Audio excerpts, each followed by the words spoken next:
Greetings, citizens. Hey you beautiful creepy human being you. Welcome to my channel and welcome to today's true crime video. I'm so happy we could meet like this. I'm so happy that somehow in all of this that we're forced to deal with on the day-to-day, today you and I were able to find each other on this crazy little planet that we call home. My name is Brittany or Bratterstein, whichever you prefer, and today we're going to be discussing the case of David and Dawn Viens.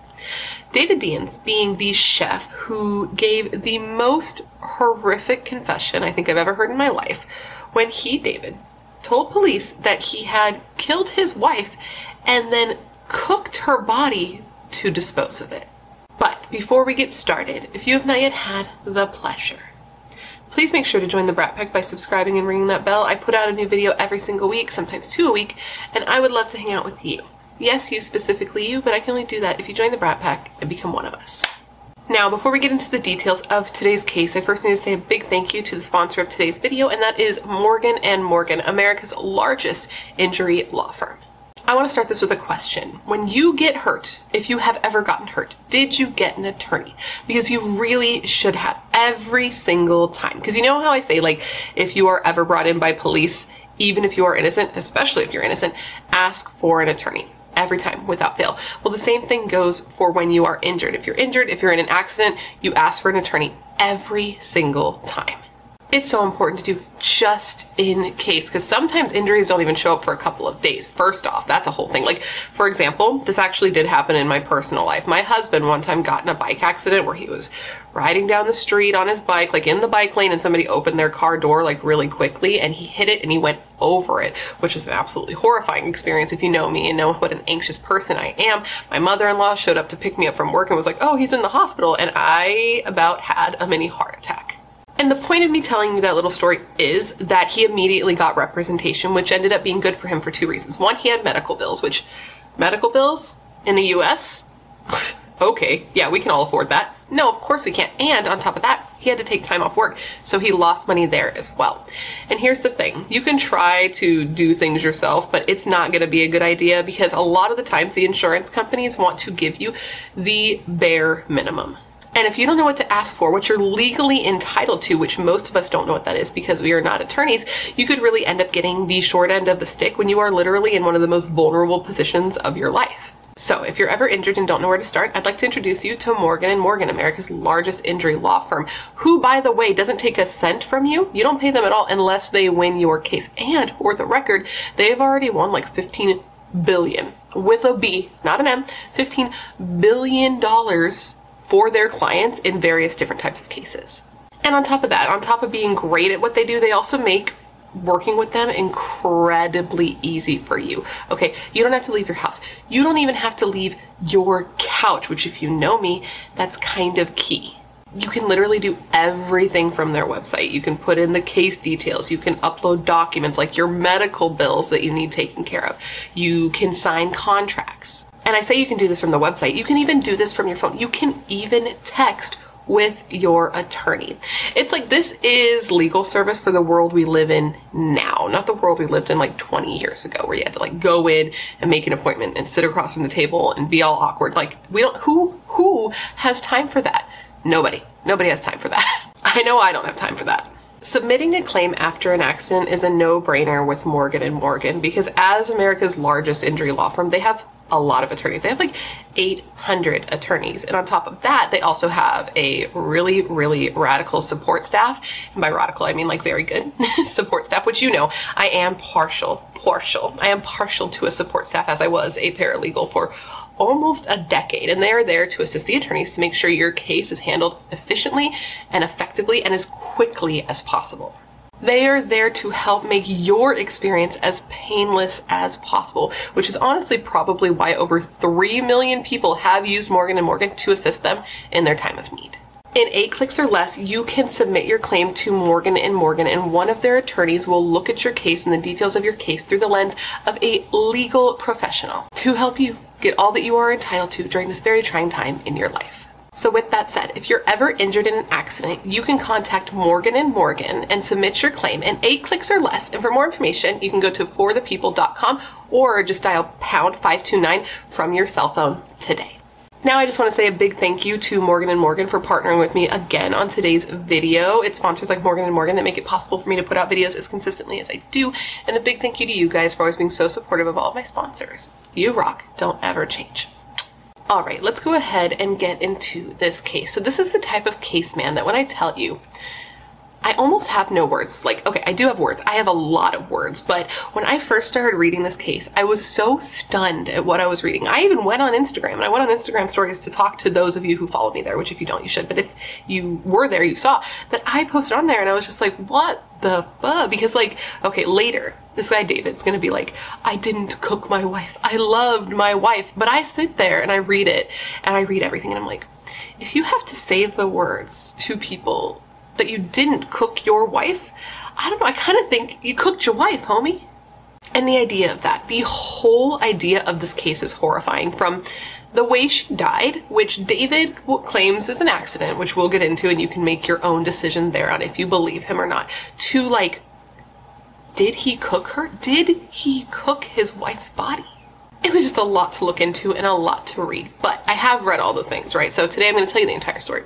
I read all the things so that you do not have to. And at the end of this video, I want you to answer the question of the day. I have two, and obviously I want you to answer them so you have something to go on. So you'll answer at the end of the video, but I'm going to give it to you now so you can have it kicking around your brain as we go through the details of the case. But the question or questions of the day are as follows. 1, do you believe that Dawn's death was intentional? Do you believe that he intended to kill her that night? And 2, do you believe that he cooked her body to dispose of her? Let me know all your thoughts in the comments below after we go through the details of this case. Now, with all of that said, come gather around and let me tell you the story of the case. Let me tell you the details of the case of Dawn and David Viens. Our story today begins in November of 2009, and this is in a city, a suburb called Lomita, California. Lomita, California was a suburb in Los Angeles County that apparently had nothing going on. It's one of the areas, that had the lowest crime rate, and apparently it had so little going on that a lot of people started calling it Slowmita, which some people were like, what the fuck, that's where I'm from, and some people were like, yeah, that checks.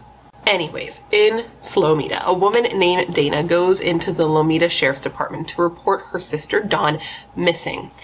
Apparently what happened here is a group of Dawn's friends, people who knew her, people who saw her often, had noticed that she hadn't been around. She hadn't been seen in like 3 weeks, so nearly a month. And after trying to locate her, not locating her, not seeing her at all, and not getting any believable information from her husband as to where she may be, the friends went to her sister so that she could file a missing persons report because they were seriously worried that something had happened to her.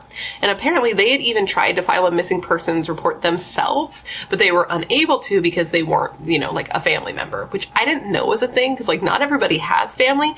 So what happens in the situation where somebody doesn't have family and they go missing? Or they just like, well, sucks to suck, I guess you're gone, or what? But the reports say they weren't able to file the missing persons report. So they contact Dana. They're like, hey, have you seen Dawn? We haven't seen Dawn. And Dana was immediately concerned, so she came and filed the missing persons report.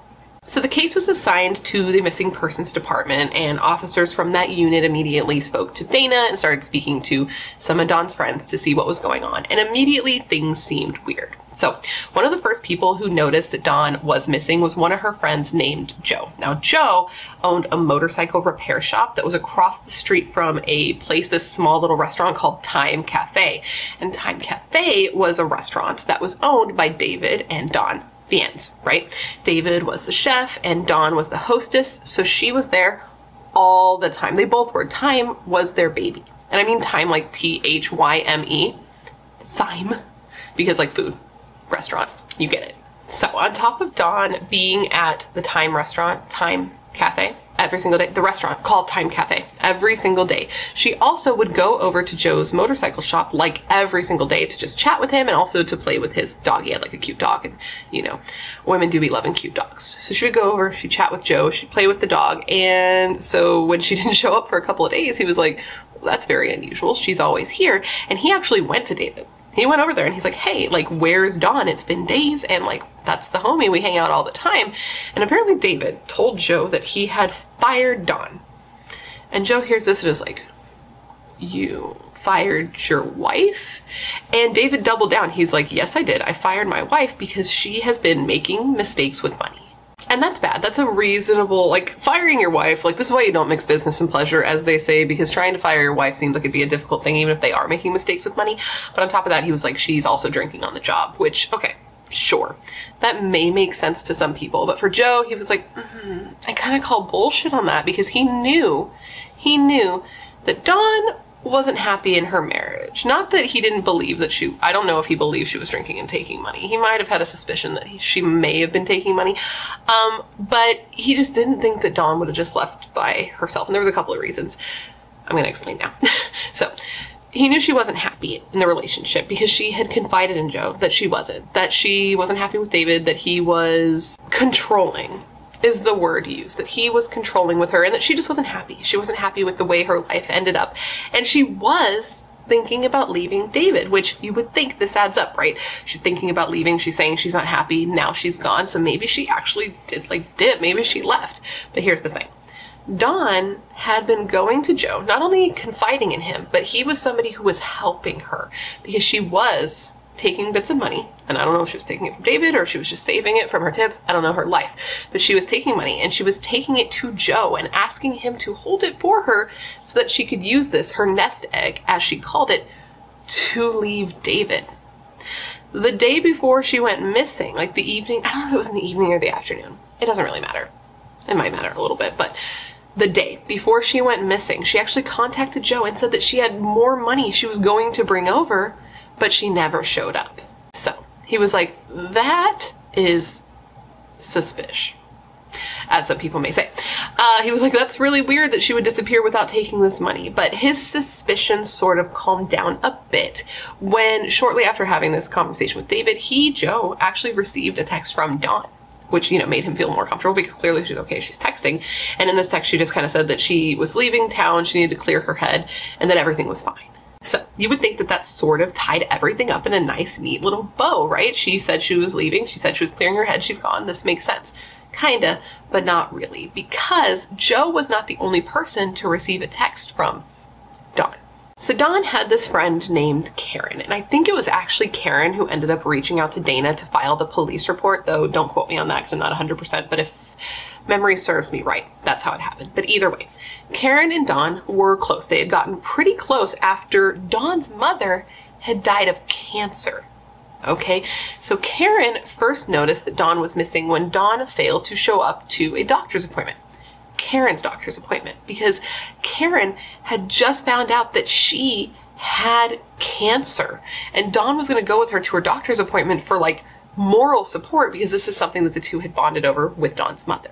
So obviously Dawn not showing up to be there for her friend for moral support at her doctor's appointment for cancer definitely raised some red flags. So Karen actually went to the restaurant to look for Dawn, and it was then that she saw and spoke with David, who seemed agitated and sweaty and had like a bandage on his arm. And she asked him, like, okay, sweaty, agitated David with a bandage, where's Dawn? Where is Dawn? She didn't show up. It's weird, etc, etc. And that's when he tells Karen that he and Dawn had gotten into a fight, that he had come home. Dawn had been on, I think it was cocaine. She was super upset. They got in this big fight, and he told her she needed to go to rehab, which pissed her off. And so the two got in a fight, and she packed a bag and she left him. Without her cheap, mind you.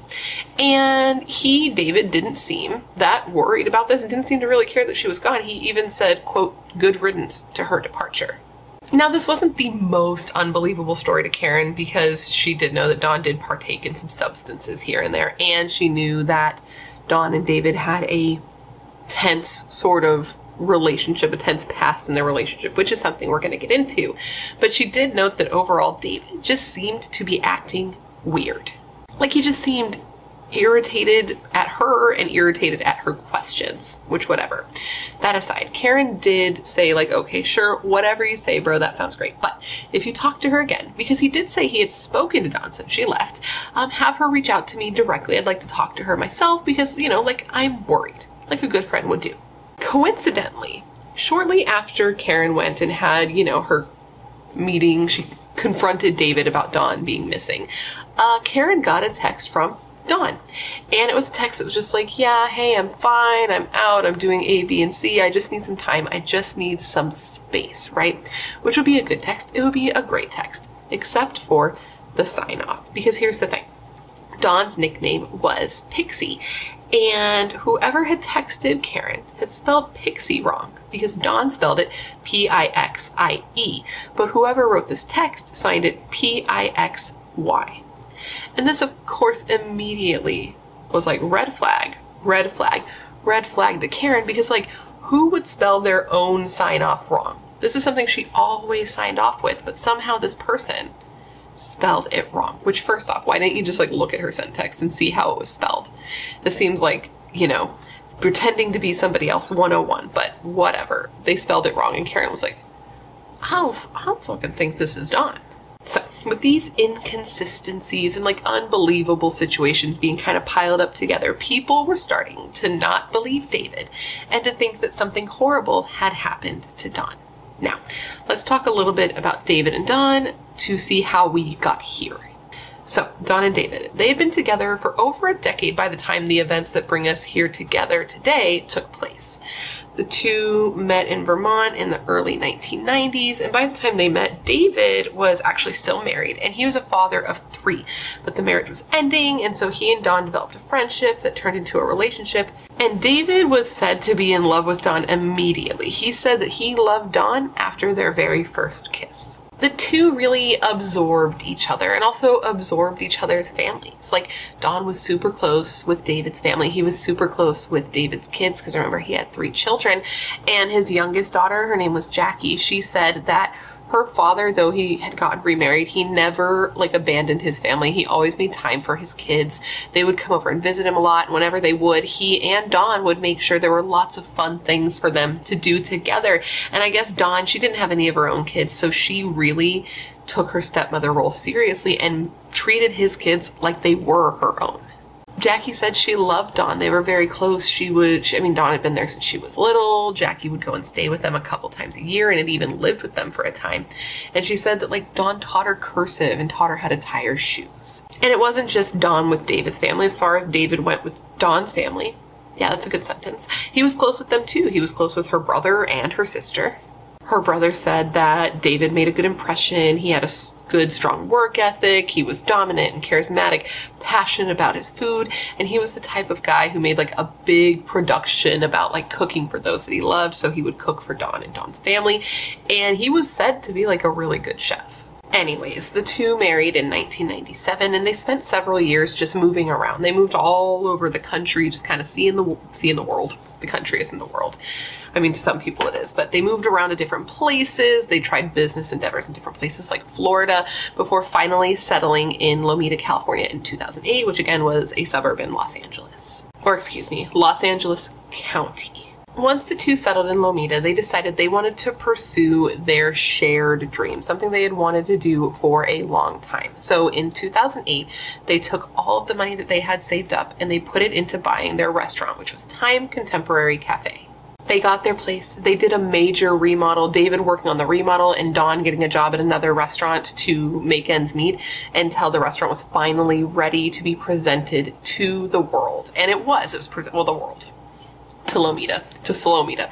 They presented it, and David was the chef and Dawn was the hostess and server. So she was like the face of the restaurant, which was good because she had this way about her. People really liked her and she really made the guests feel like comfy. And it ended up being a good risk because a restaurant is a risk, but this was their dream and this is something they wanted to do, and apparently it was well received by the community.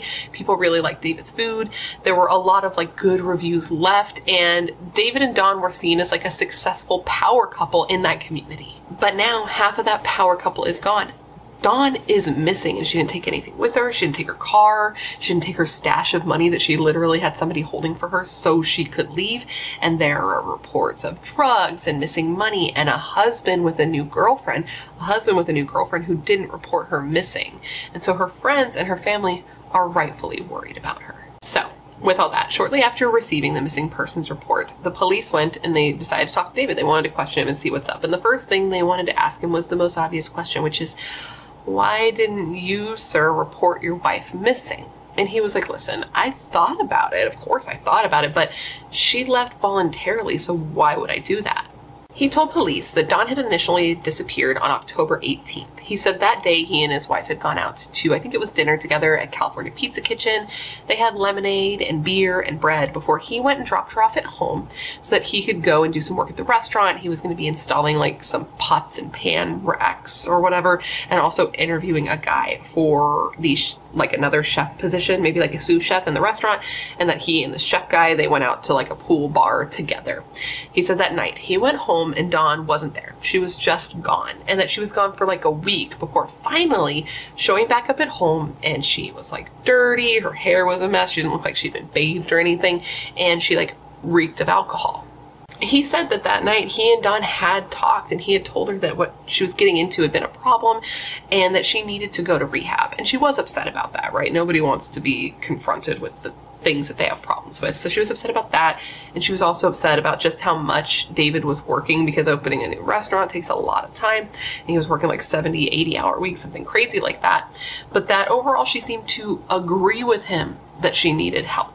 He said then 2 days later, Dawn left again, and this time instead of going to rehab, she was just gonna go stay in the mountains. And since he knew that she had left voluntarily, and she chose to like go up in the mountains and do her thing, he hadn't reported her missing. That and the fact that he says he had talked to her like a few times since she left. He even had a text to show police where Dawn said to him, quote, "This is Dawn. I'm okay. I'm in Florida. I'm here to start over." End quote. Which, quick question for those of you who know more about the geography of Florida than I may know. Are there mountains in Florida? Because he's saying she's in the mountains. She's saying she's in Florida. And that, the East Coast, right? Actually really from like the center over, mostly everything but California. It's kind of a mystery to me, if I'm honest with you. Like there are a couple states that I have some information on, but most of the stuff over there, not too sure about. So are there mountains there, or is this not adding up? But in addition to that, he also had texts from her saying that like she loved him and she wanted to work on things, but she needed her time. And he also said that the two had talked on the phone twice, which David's daughter, his youngest Jackie, who was 19 at this time and who would come into town to stay with him to help him run the restaurant since Dawn was missing, she confirmed that he had these phone calls. Which I don't know. I guess that story sounds plausible, but I feel like I would still question it a little bit, maybe, but I'm also looking at it knowing all the information in the case, which makes me a little biased, obviously, and I'm also not a cop, so I don't know what the fuck I'm talking about, but they seemed to sort of believe him, at least at first. I don't know if they really did, or if they're just saying like that they seemed like they did, but it seemed like they believed him at first. And his story, like his version of events, was also corroborated by a neighbor who said around the time that David is saying this happened, they had heard like David and Dawn fighting and screaming, and there was stuff being thrown around. And then they saw Dawn storm out of the house, and they hadn't seen her since. So with all of this though, police are like, okay, we still kind of think she's missing, and we need to investigate this, as this is our job as the missing persons unit. And they put a ton of resources into trying to recover Dawn. Flyers were made, and they put up flyers all over town, and they also gave some of these flyers to like local law enforcement agencies to have them do the same.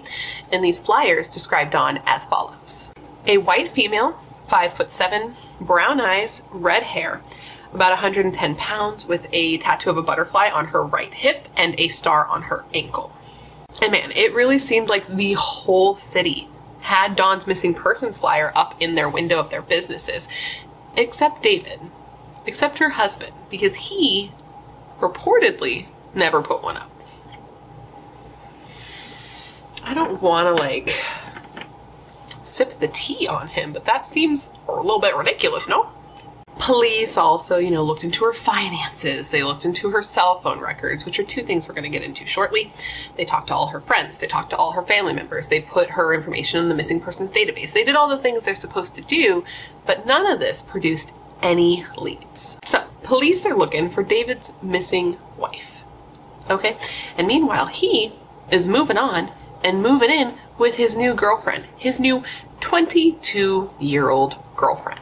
So her name is Kathy, and Kathy started replacing Dawn immediately. But first it started with replacing her professionally. So on October 19th, which is the day after he said she went missing, David decided to have a work meeting. He got everyone at the restaurant together and he let them know, like, he was upset, and he let them know that Dawn was gone. She was no longer going to be working at the restaurant with them. And so they needed to sort of, you know, restructure, since Dawn was like the face of the business. And for the record, he didn't give them like a reason for why this was happening. He was just like, this is how it is. And Kathy was a young woman who had just got hired on there as like a part-time server. And to be fair, like, the remodel of the restaurant had just finished. Like, this restaurant wasn't even open that long when all of this happened. But I mean, she did just start working there part-time. Maybe he didn't have many people who he could ask to do this, but basically he asked Kathy, like, hey, part-time server, would you start taking on some managerial duties like my wife did? And because of this, she said yes. And because of this, she started working as like a full-time employee. Then, of course, bada bing, bada boom, workplace romances, the most beautiful type of romances we know, because of, you know, Pam and Jim, Michael and Holly, etc, etc. They start dating, and within no time, he moves her into his home. The home he shared with his wife. The wife he's telling everyone is fine and is likely gonna come back soon. Literally, dude, for months, this guy was telling people different stories, telling friends and acquaintances different stories about what happened to Dawn. Maybe she's in drug rehab. Maybe she's in the mountains. Maybe she's just blowing off some steam and is going to come back home after the ski season is over. He's saying this. He's making it seem like she's coming back. And she would be coming back home to a home where a new woman was sleeping in her bed with her husband. Make that make sense for me. Because as I say, oftentimes, the math isn't mathing. There, guy. But it was looking more and more like Dawn wasn't going to be coming back because, as I said, police had looked into her financial records and they found that, like, nothing, there had been no activity in her banking since October 18th, which was the day that she went missing, and she didn't go pick up her money from her friend, her nest egg, so how was she affording to disappear? And on top of that, they found that when they looked at her cell phone records, the texts to, like, Joe, Karen, to David himself, they weren't coming from Florida or from the mountains. You know, she wasn't off skiing. They were being sent not far from Time Restaurant, Time Cafe, Time Contemporary Cafe. And speaking of those that Dawn spoke to around the time that she went missing, one of these people that her phone had reached out to was one of the workmen at the restaurant. Now, this guy's name has been reported as all kinds of things, from like Richard to Tim to having the last name Garcia to Stagnito. So I'm just going to call him Workman because I don't know what the fuck this guy's name is. That's one of the things about looking into cases is, like, sometimes you're like, how are we getting this confused in different articles? I even read David, thank you, douchebag, his appeal, and the name was like different, but it doesn't matter. The point is, the Workman was one of the people that Dawn's phone had contacted around the time that she went missing, and police were talking to everybody that she had spoken to around the time she went missing. So police speak to this Workman, and this is when he drops a bombshell on them. He tells officers that he was with David that night, the night that Dawn disappeared. He had been with him. Apparently, after going to California Pizza Kitchen and dropping her off at home, when he went to the restaurant to, like, install the pots and pans, this Workman had been there. He said he was there, and David was in a bad mood. He started complaining that the restaurant wasn't going the way he wanted, that Dawn, his wife, was a, quote, sloppy mess at work, that she was drinking too much and making mistakes, and that he was embarrassed to have her as the face of the restaurant.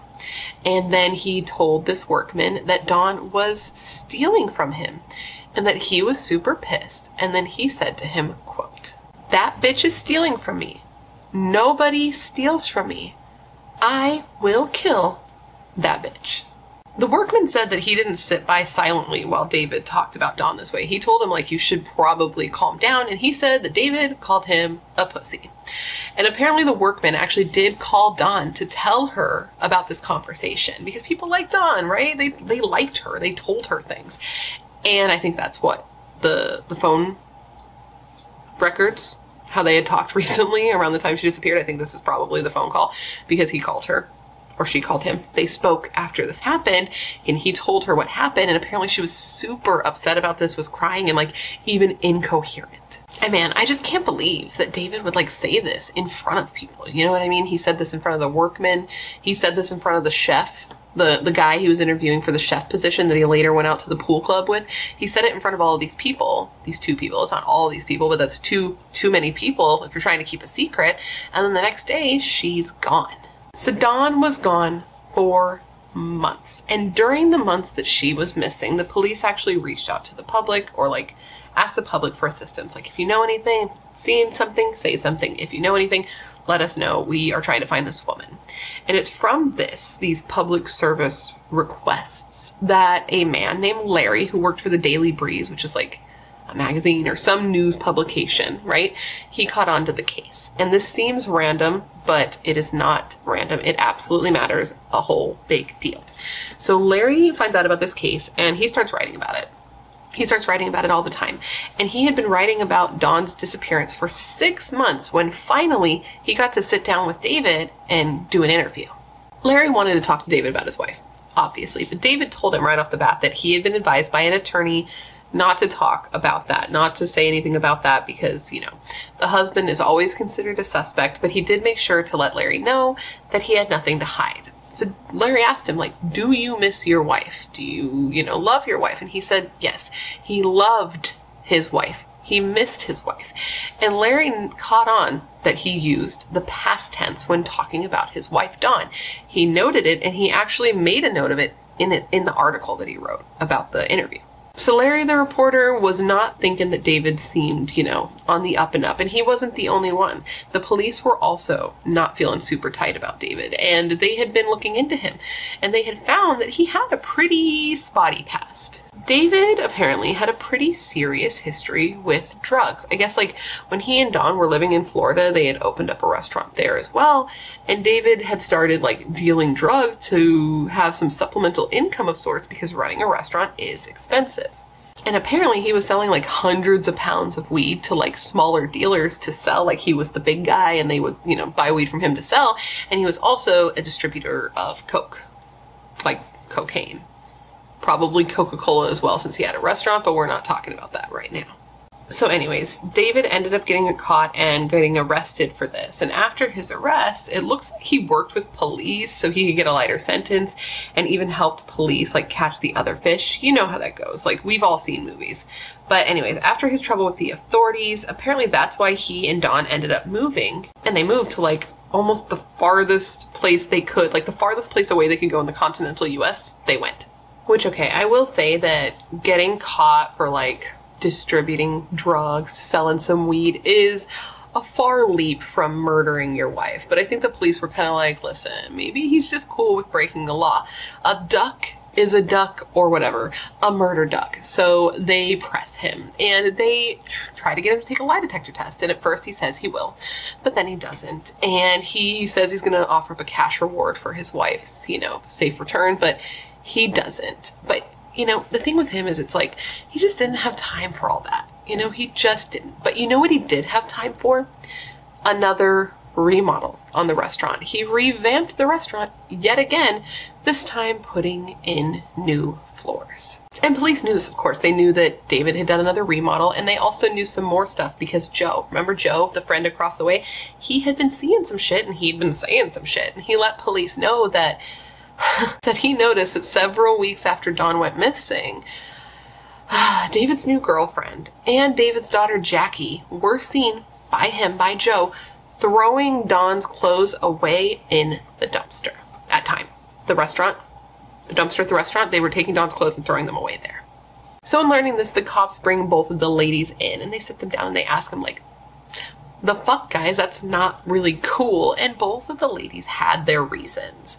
His daughter Jackie said that like Dawn left her dad and he was having a hard time seeing her stuff around and he just wanted it gone, so she was doing a favor. And then as far as Kathy went, she was like, listen, these are the clothes that belong to my boyfriend's ex and I really just don't want to be looking at them. Cool, sure.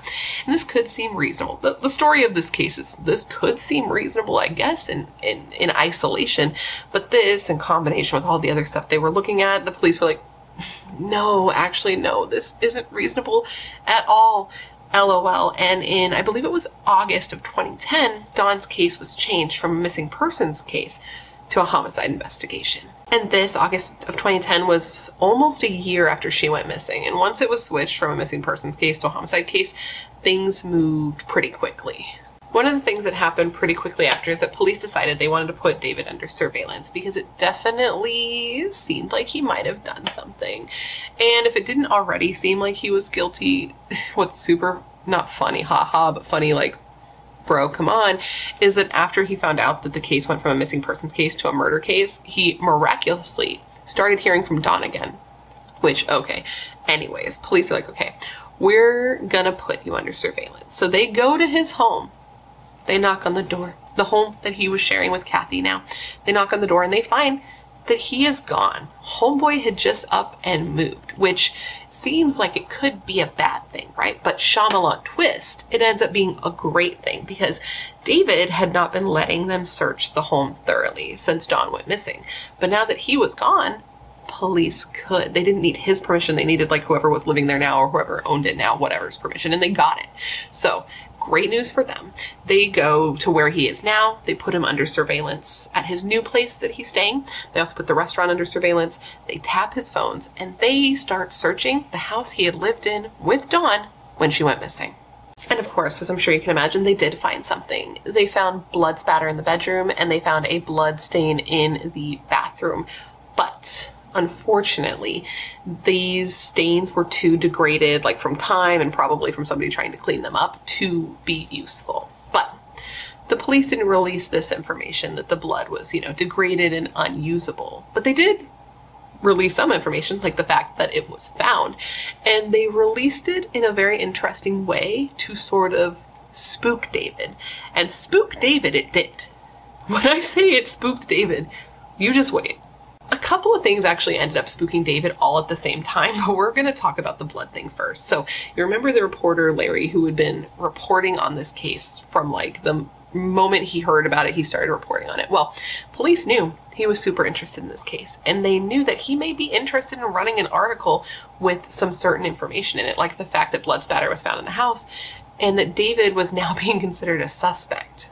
Police gave Larry this information so that he could put it into an article so that it would, you know, maybe stimulate their suspect into making a phone call or doing something incriminating since he's under surveillance and his phones are tapped and all that shit.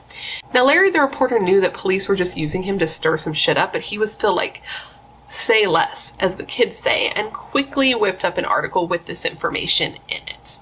See, I told you that Larry would be coming back.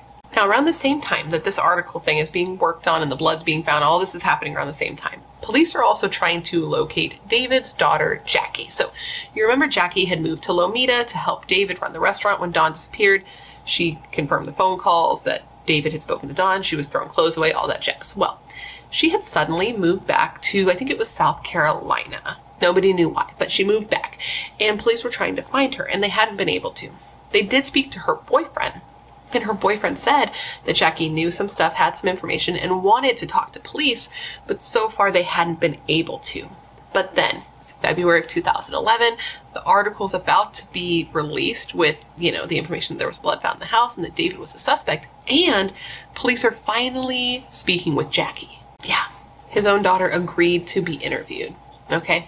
And then the day before the article was going to be released, yes, Larry, the reporter, I was going to say the article writer, which is also true, but the reporter actually went to confront David about the fact that this article was happening, okay? He went to Time and he went up to David and he's like, hey, bud, this is the information I have. This is what police are saying. This is what's going to be in the article, and everybody's about to know. And David freaked out, dude. He even said of this and his feelings around this time, quote, I think I had a nervous breakdown then. I knew that I was going to be arrested, rightfully so. I was afraid to take responsibility. I was afraid of what everyone would think. I was afraid to let down my mom and stick her with the restaurant she never wanted. Meanwhile, he's freaking out. He thinks he's going to be arrested. Meanwhile, Jackie, she's being interviewed by police and she is giving them some information. Her conscience must have got the best of her because she sits down with police and she's like, listen, my dad told me he killed Dawn. Like, I don't know what to say. Like, she's like, my dad confessed to me. He told me he killed Dawn, but he said it was an accident. And then she tells police what David told her. So, David told his daughter Jackie that on the night of the 18th, he and Dawn had gotten into a big fight when he got home.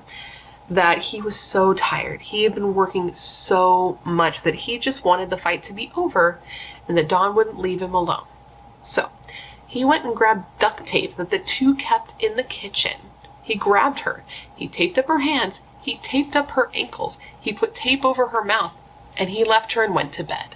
He then tells his daughter that the next morning he woke up and found that Dawn was dead, that she had choked on her own vomit in the night after he left her there with her mouth taped up. And then he told his daughter that nobody would ever find Dawn's body and hinted that he had cooked her. And I say hinted there because that's what he said to his daughter, but we are going to get much more specific when it comes to what he told police. So all that's happening behind the scenes, and at the same time, David meets up with Larry the reporter and he learns what police have told him and what's going to be in the article. He goes to bed. He wakes up the next morning. He gets the newspaper. He sees the article, and so does his girlfriend, Kathy. And by all accounts, Kathy had no idea that this had happened. Like, every report says she had no idea. So they read this article together, and he looks at her and is like, I'm sorry. And she's got to be like, what? And he's like, Dawn is never coming back. And she has to be like, what? And this is when he tells her that he killed Dawn, but it was an accident. And then he tells her that he is probably going to take his own life, probably going to take some pills and end his life because he doesn't think anyone's going to believe him about what happened, and he just wants it all to be over. And because he had been suicidal that morning, that day when he decides to leave the house in his car, she goes with him because she's worried that he's going to do something to himself if he goes out by himself. So they get in the car together and he starts driving off, all frantically towards the cliffs. Like cliffs. Like a high cliff, cliffs. So David ends up pulling the car over to the shoulder for a time. And I don't know if it's because Kathy was freaking out and he wanted to calm her down, because I know she was freaking out. But the two had pulled over onto the shoulder and they had, started to talk when all of a sudden a deputy had approached the car. And David, seeing this, freaks out because he thinks that this deputy's about to arrest him, knows who he is. That doesn't want to go to jail, obviously. So he freaks out and he takes off. And what's interesting about this is that in one of the reports I read, actually a couple of the reports I read, it was saying that this officer, this deputy, didn't even know who David was. He just saw this car on the shoulder and was like, what the fuck's going on? And just wanted to check it out and had no idea who David was. But I don't know if that's true because David was said to be under surveillance. So you would think that they would have seen when he left and probably followed him. But imagine if that wasn't the case and this was just a random officer who had no idea what was going on, what he was walking into, because then David takes off and he has to start chasing him. And just keep that in mind, that this guy might have had no idea who David was when he started following him, considering what happens next, because it's crazy. So he drives off. He's going with Kathy in the car with him, and his phone rings and he picks it up. And it's Jackie on the line. And she tells him that she had talked to the cops and she had told them everything. And he freaks out. He hangs up on her at first and then I guess thinks about it a bit and it's like, I should probably call her back. So he calls her back and he's like, shut the fuck up. Don't say anything to anyone else. I'm going to have an attorney contact you. Just keep your mouth closed. And then he speeds up. And poor Kathy, man, she's in this car. She's freaking out. She's so scared. And she just tells him over and over, I don't want to die. Eventually, though, David does pull the car over. He pulls the car over next to the cliffs, and he just keeps telling Kathy over and over that no one's ever going to believe him, so he's going to take his own life. And she is trying to stop him. She's trying to convince him not to do it. She's telling him it'll be okay. She's reminding him of all the people who loved him. But he had made up his mind. He didn't want to go to jail. He didn't want to accept responsibility for what he had done, the harm that he had caused. He didn't want to go to prison. So he was going to end it all.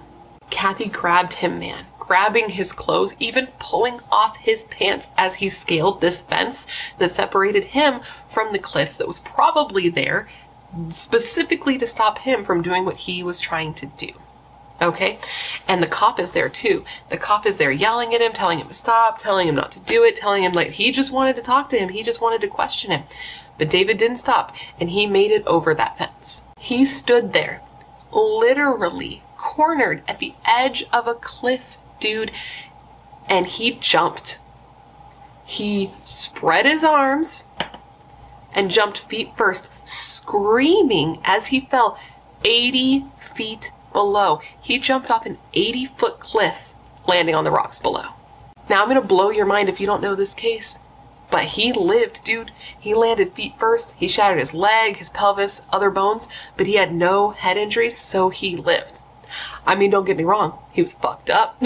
He had to be rescued by helicopter and taken to a hospital where he had to undergo a bunch of surgeries for like major internal injuries and bleeding and shattered bones and shit like that. He was put into a medically induced coma and ended up in a wheelchair, but he lived. And it's amazing that he did, because 80 feet, a cliff? No, just no. He could not have known he was going to live through that. He had to have thought, this is it. And imagine to live through that and be like, damn, now I have to deal with what I've done, and I'm all fucked up. Like, oh my Lord. But I mean, him doing this let everyone know, right? Like everyone now knew that Dawn was dead and he had killed her. Because before that, a lot of people were like, maybe she is just missing, because you have to hold out hope and you don't know for sure. But I mean, him trying to kill himself, like, why would you try to kill yourself if you had not killed her? So people really believed that he had.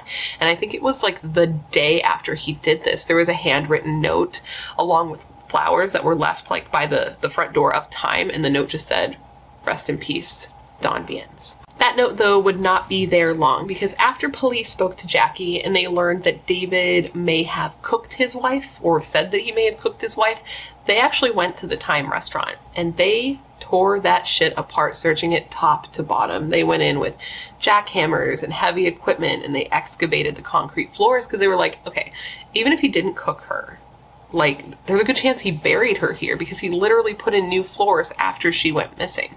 So they searched and they searched, and despite like all the work they didn't find any evidence that she had been buried at the restaurant. Though a cadaver dog was brought in, and they did hit at a shed that was behind the restaurant, but that's really all they had for now.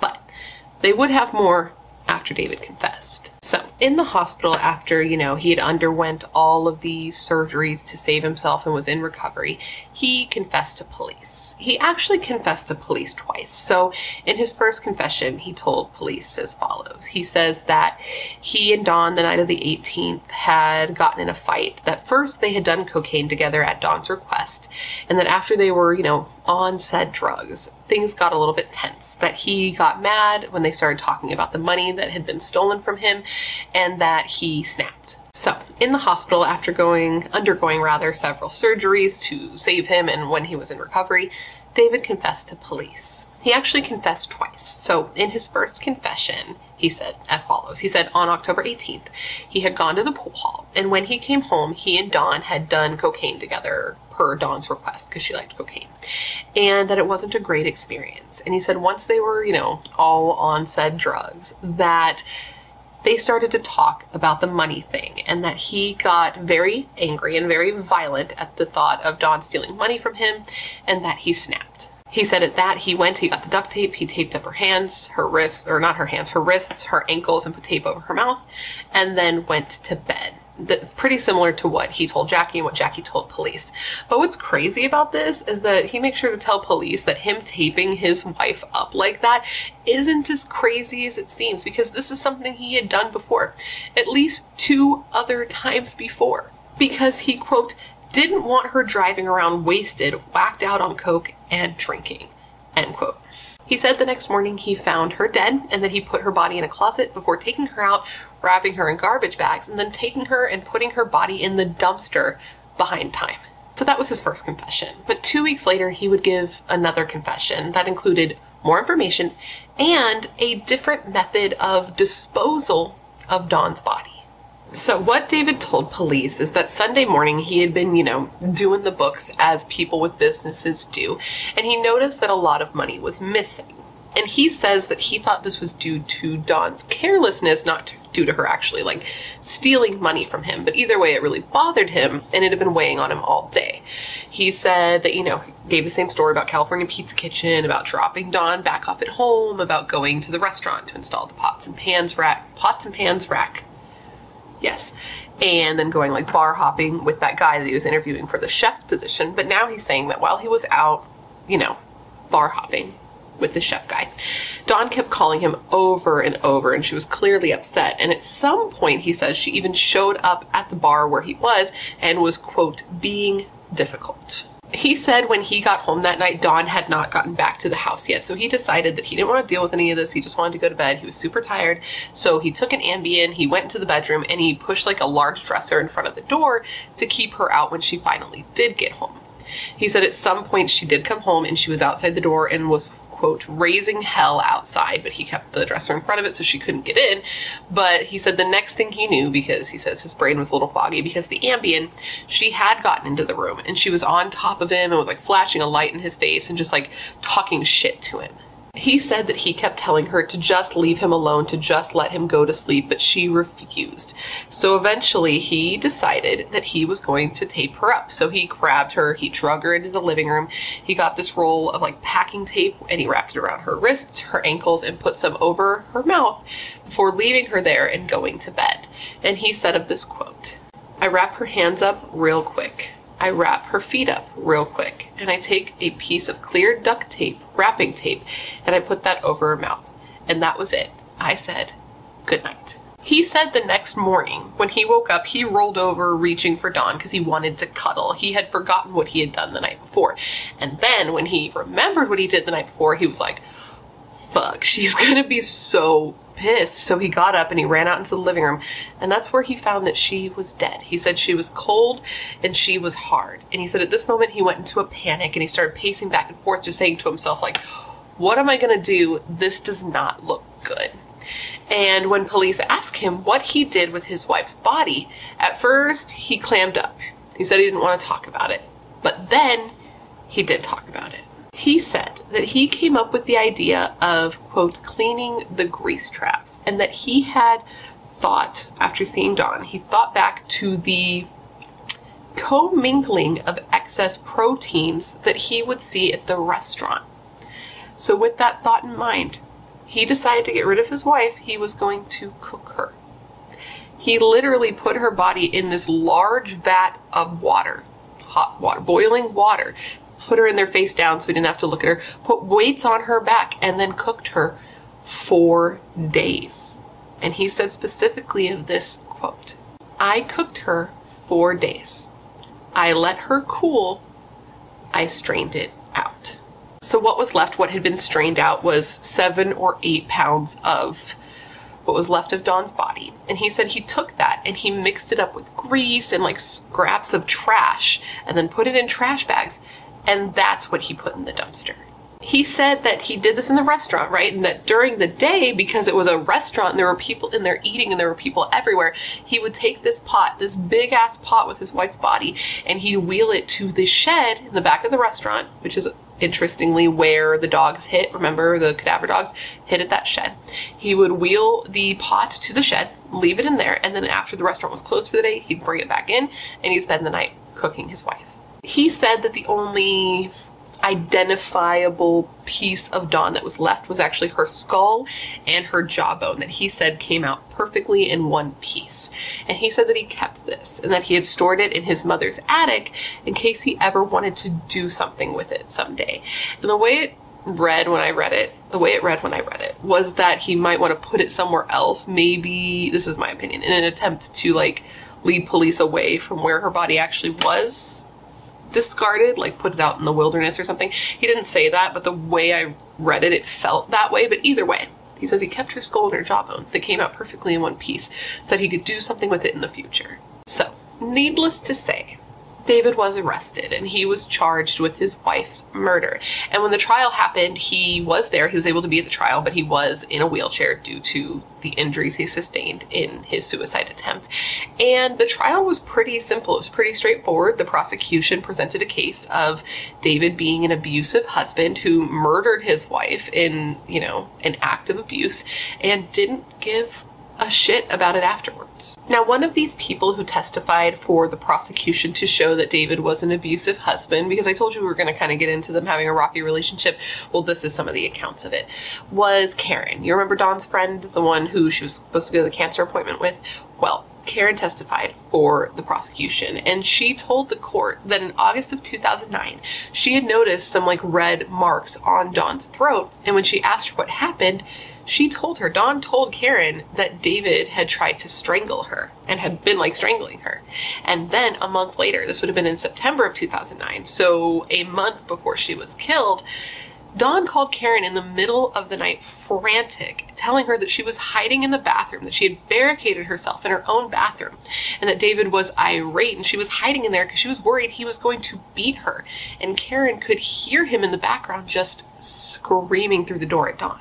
In that moment, Karen wanted so badly to call the police, but Dawn begged her not to. She said she didn't want it, to cause trouble, and she was worried that if they called the police, that they might lose the restaurant. So instead, she just sat there on the phone with her friend while her friend hid in the bathroom until her husband fell asleep. And then once, David had fallen asleep, Dawn told Karen, not to worry about her, everything would be fine. And man, Karen says she so regrets listening to Dawn and not calling police that night. And she said of this quote, "For the rest of my life, I'll wish I would have called." And she just said that people really need to listen to their friends that reach out for help. And I can only imagine how hard this would have been for Karen, because she loved Dawn, right? They were very close. She loved her like a sister, but she also loved David. If you've ever, been friends with a couple, you would, you get it. You become friends with both your friend that was your friend when the friendship started. Yeah. And also their partner, that just happens over time. So she was friends with David. She cared about him. She helped model, design his kitchen when he was making the kitchen for the restaurant. And after he killed Dawn, she said of this, and I quote, "My good friend murdered my good friend." And speaking of people who had a hard time with all of this, let's talk about David's daughter, Jackie, his youngest daughter, who was 19 years old when he manipulated her into doing some things that she really shouldn't have done. And she had to testify, right? Because she had told police about the confession that he made to her. So she had to go on the stand and tell the court all about that. And when she did, she only looked at her father once. And once they made eye contact, she quickly had to look away. She told the court all the things that her father had told her to the best of her ability, because she did admit that at the time that he confessed this to her, they had been drinking at a restaurant and they had also smoked a little bit of weed, or at least she had smoked a little bit of weed. So the memories were fuzzy. And when I read that, I was like, who was driving? Who was driving when this was happening? Because I guess when he made the confession, they were driving home from the restaurant. And I'm like, you guys were a little intoxicated. You probably shouldn't have been driving, is my point. More crimes being committed here. But it was very traumatizing for her to hear that her father had done this. And shortly after he made the confession to her, she left. Because remember, she was from what was it, South Carolina? And she had come to California to help him with the restaurant. But once he was like, oh yeah, I killed Dawn, she was like, I'm gonna have to bounce. And she went back home. And I think the only person that she told about this was her sister and maybe her boyfriend. So she was living with that. But before she, went back, she had done some things that she probably shouldn't have done. First, she, helped get rid of some of Dawn's clothes, had thrown some things in the trash, had confirmed to police that she knew her father talked to Dawn, and had also sent a text from Dawn's phone to David's phone that said, quote, "I'm okay. I'm in Florida. I have to start over." Which, man, that's bad. That's really bad. It's really bad that she did that. I mean, she was 19 at the time, which is young, but it is also old enough to know better. But at the same time, I can't imagine the pressure and manipulation that had to go into getting her to do that from her father. What was he telling her to get her to do that, right? Telling her it was an accident, saying if she didn't help, he was probably going to be in jail for the rest of his life. So it's complicated. Not excusable, though. I'm just explaining, not excusing, because that's a fucked up thing to do. But from what I can see, no charges were brought against her. During her testimony, she also told the court what he told her about disposing Dawn's body. And she said that he didn't tell her what he did, he implied it. And then she said, quote, "He's a chef. He would joke about cooking a body." So that's not good. But she did also tell the court that though her father and Dawn did argue, they really seemed to love each other. And that was like the extent, well, that's my, synopsis of her testimony. Now, Kathy, David's new girlfriend, she also testified, and she doesn't believe that David cooked Dawn. She said she doesn't think it would be possible for him to like have this 55-gallon pot that nobody would have seen, because it was like a restaurant. People were coming and people were going. People were able to go in the fridge, in the kitchen. They were cooking on the same stove. She feels like somebody would have seen or noticed something. But, that's just her opinion, because he did say that he would put it in the shed during the day and bring it back at night. So I don't know. I don't know, man. I don't know what I think. I can understand her as somebody who's intimate with him, though, wanting to, like, not believe something like that, because that would be absolutely horrifying. But I don't know how strong her testimony was. I think the strongest thing they had against him truly was his own confessions, right? Not only the confession he made to the police, but to his daughter, to his girlfriend, and then what he told police about what he did with her body after the fact, because he's saying it was an accident, right? That's his, all across the board, he said the death was an accident, but the state's kind of like, would you take such drastic measures to get rid of her body if it was actually an accident? Because I don't think so. And the prosecution even said that they believe he went to such lengths to dispose of her body to make it so that you would never find it, so that you couldn't see how she was actually killed.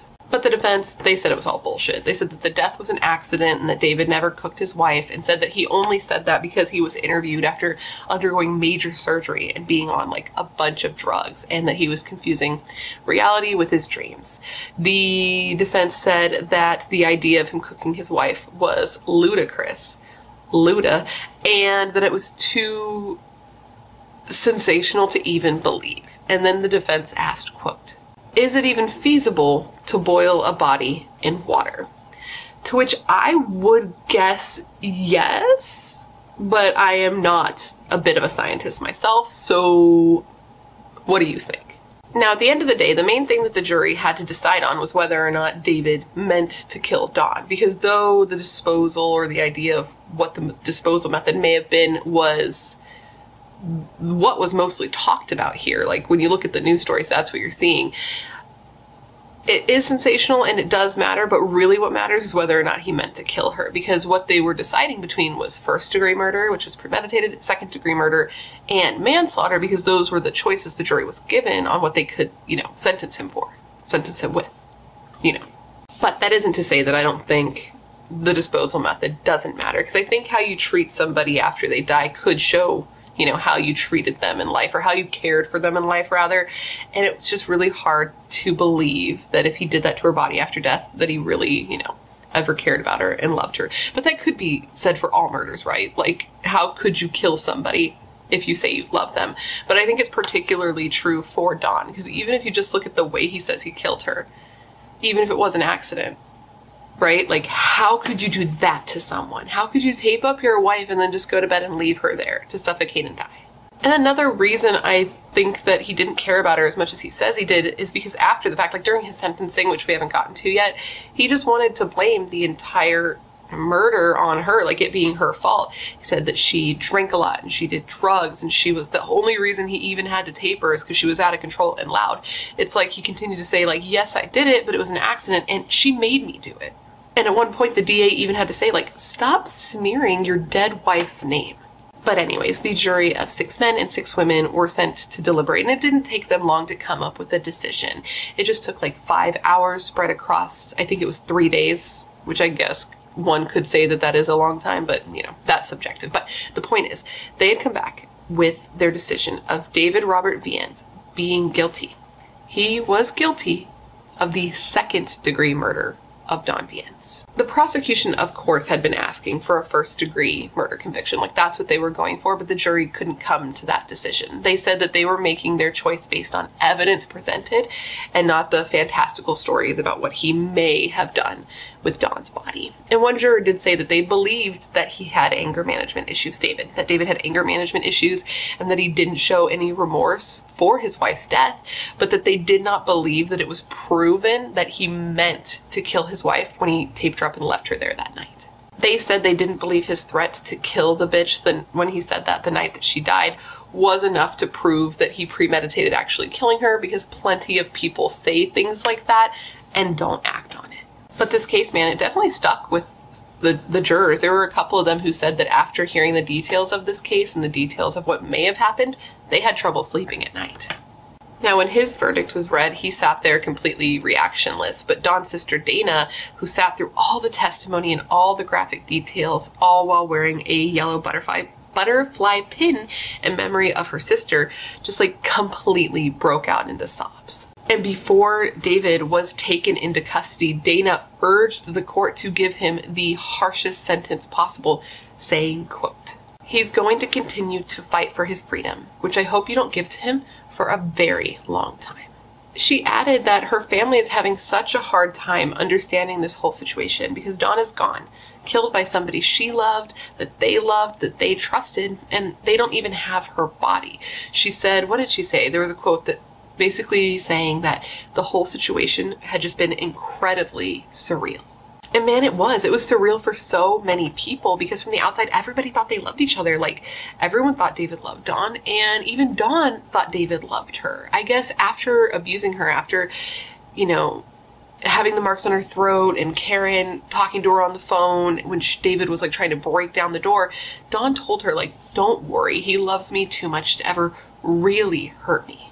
And then Karen said that despite Dawn believing that, David had, quote, treated her literally like a piece of meat and got rid of her.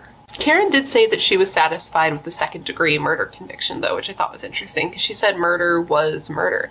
And she said despite all of this, David is still her friend and that she might visit him in prison, if anything, just to make sure he knows how much Dawn loved him. And she said that she wants to make sure specifically that he knows that the week before he killed her, she loved him so much. Which is just fucking sad, dude.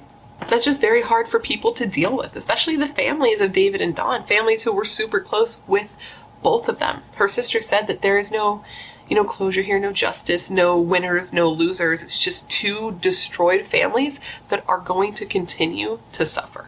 So at this point, moving forward, at this point, all that was left was for David to be sentenced. And this was eventful because David decided that he wanted to fire his attorney. Well, he did. He fired his attorney and he wanted to represent himself for the sentencing hearing. And he wasn't really trying to just represent himself for the sentencing hearing. He was trying to get himself a new trial.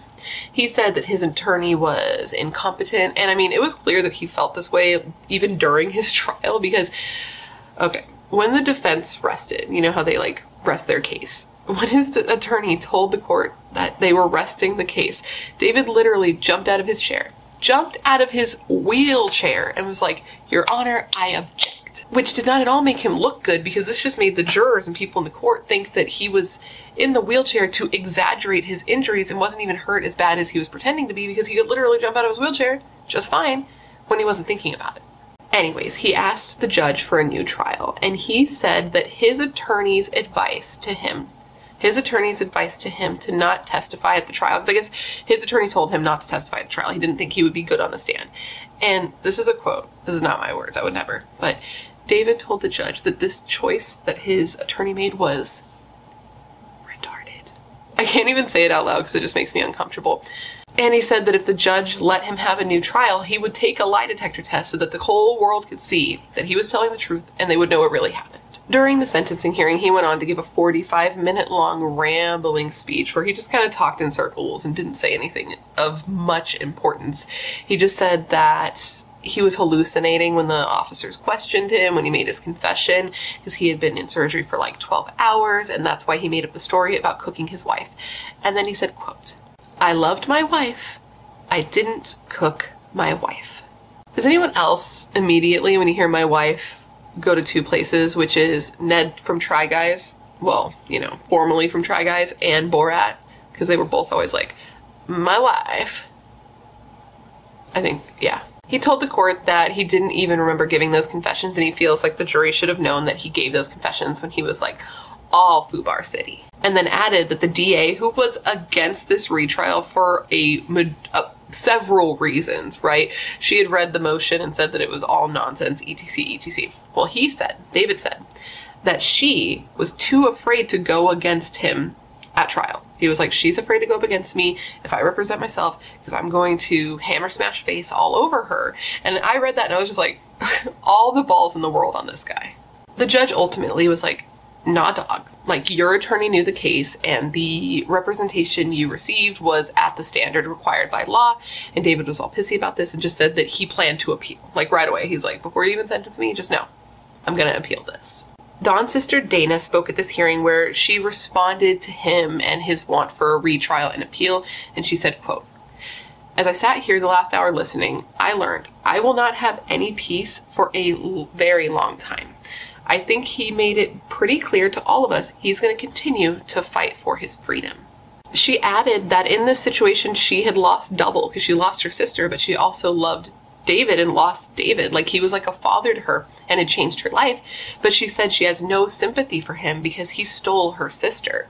And what's wild here is that during her testimony, he ends up looking at her and calling out to her across the courtroom where he said, quote, "Nobody loved Dawn Marie Viens more than I did or misses her more. I never meant for what happened to happen. I lied to police out of fear and my life's been a mess ever since." And at the end of that statement, he slammed his fist down on the table in front of him. But despite all the theatrics, he was ultimately sentenced to 15 years to life in prison. Now, David has already come up for parole, despite the fact that he hasn't even served 15 years yet, because that just do be how these things be going sometimes. Now, during this parole hearing, there was, yet another version of events from David about what happened during that time, which it was similar, but there were differences. He said that during that time, he was very stressed out, that he had just worked like 80 to 90 hours. So the weekend that Dawn was killed, he had gone on like a bender. He had been drinking and doing coke like crazy. He said he was very stressed out trying to keep the business afloat, and to be that stressed out and working that hard and then to find out that his wife had been mismanaging or stealing money in addition to getting like customers' orders wrong, it was just too much on him. He said because of those things, he was already like angry, he was already enraged. So that night when he and Dawn started to fight, things escalated super fast. He got incredibly angry very quickly and then got super jealous and felt betrayed when Dawn told him she wanted to leave him. She wanted to go and she wanted his mother, who funded their restaurant, to like write her a check and like buy her out so she could leave. He said at that point he erupted and she took off running to get away from him. But he caught her and he grabbed that tape and he wrapped it around her ankles and her wrists and her mouth. And he said that she told him she could not breathe. And he thought to himself, good, that's what you get for messing with me. He says in hindsight that she didn't deserve that, which like good, because obviously she didn't deserve that. And he says that in looking at it after, spending some time in jail and like looking at the situation, he acknowledges that hearing her say she couldn't breathe, but still leaving her like that, taking the Ambien and going to bed, that was murder. But he says in his mind at the time, he wasn't thinking about trying to kill her. So when he woke up the next morning and she was dead, he was actually shocked. He says he sat on the floor with her body for 20 minutes, just in shock, not knowing what to do, and then eventually just covered her with a sheet and went to work like nothing happened. He says when he got home later, he took her body, wrapped her in 3 clear plastic trash bags, put her in a cedar trunk, put her in the car, and then the next morning he drove to work early, and when nobody was looking, he took the body out of the trunk and threw her in the trash. So he told the court all of this. I believe, at least I believe, right, because I've never been in jail, but oftentimes you see accountability taken when you're going up for parole. And I don't know if this is something that you have to do or just something that you probably should do in order to get parole, because I don't work for the parole board, but you do see this a lot where people start being more honest when they go up for parole to show that you've become a better person. And that's what I think does happen, and that's what I think happened here. I think he wanted to show the court that he had changed, because he told them, like, I'm not the same person I was in October of 2009. And he said of this, quote, "I lived after jumping off that cliff for some reason. It was a pivotal moment. I really worked hard at becoming a better person. I see myself being in service to others. I'd really like to become a certified counselor in anger management that specializes in domestic violence." His attorneys showed all positive reports from jail, showing that he had done counseling and had gone to AA, and showing that he had been working on getting his bachelor's degree. But his whole, record in jail wasn't spotless. He did have a couple of things, but they weren't really things that were serious enough to consider.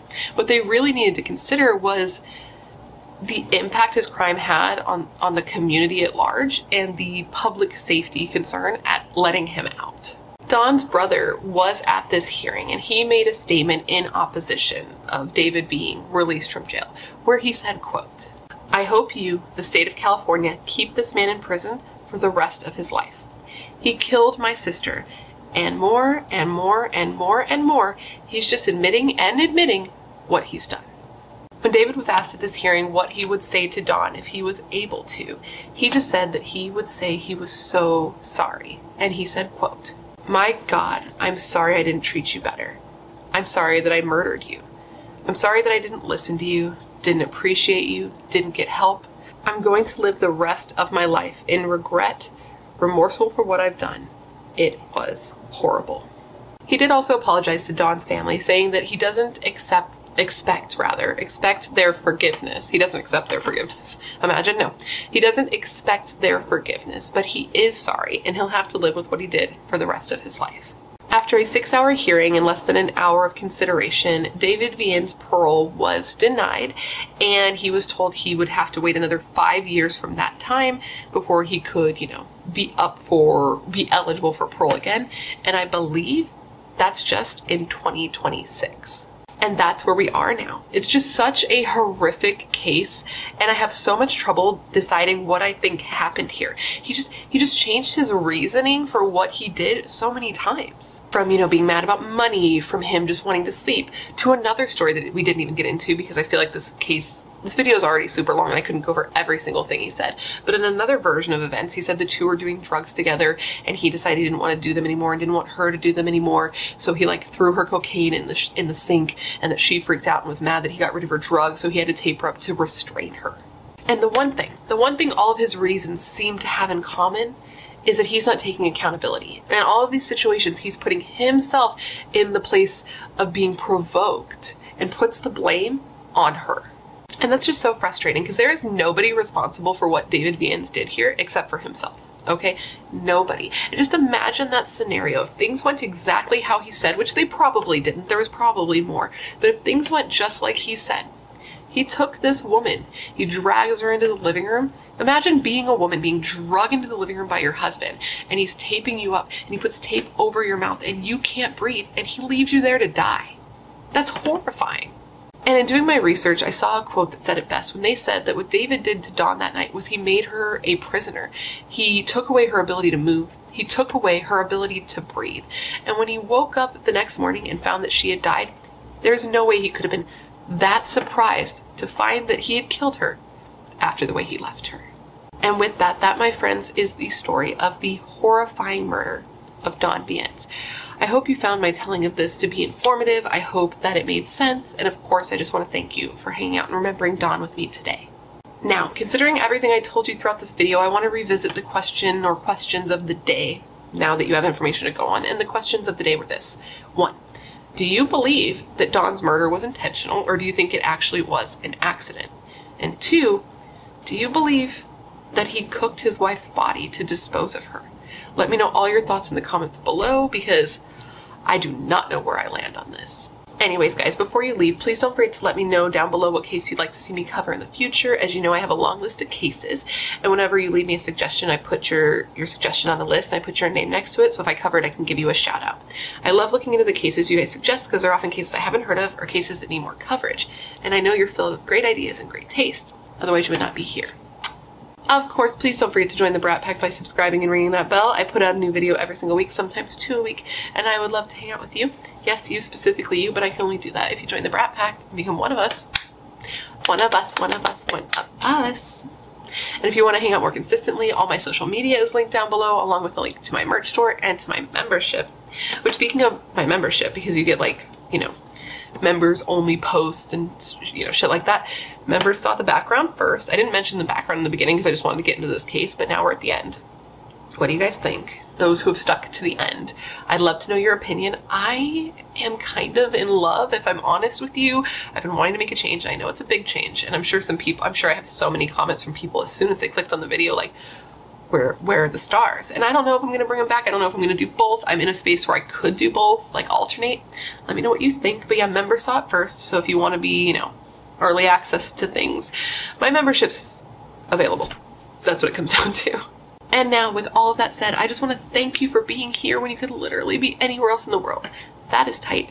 You are tight. Please stay safe and be a better person than you were yesterday, and I hope to see you in my next video.